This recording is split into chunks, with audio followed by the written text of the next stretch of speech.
cadayno waxyaabaha aan ka cabanayno oo ay kamid yihiin lacagana ku soo dalacay dekada oo ganacsatadu ay qaban weysay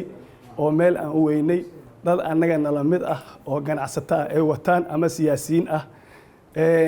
waxaan kala hadalnay madaxweynaha arintaas uu naga aqbalay welina way socotaa waxaana noo lagu qabanaya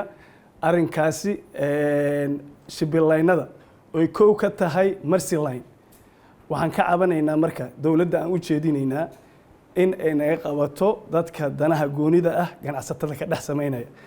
kartoonka annagu aan ka shaqeynayno wuu soo laabtaa markaan gadno dib aan u keenaa dawladda canshuur bay naga qaadaa laakiin dadkaan jeeb gooniye ku dhacay ma soo laabanaysa lacagtan dawladdu marka waa inay yani arinkaas wax ka qabato waxaan ugu tagnay wasiiro waxaan ugu tagnay madaxweyne ugu tagnay intaas oo dhan way naga aqbaleen welina lacagtii way socotaa marka waxaan ka codsanaynaa dawladda inay lacagahaas nama qabtaan inay nalka joojiyo nalama qamaan dekadaha kale nalama qama ganacsatada kale oo gobolada dib weyn ayaan ku qabnaa ma qaadi karno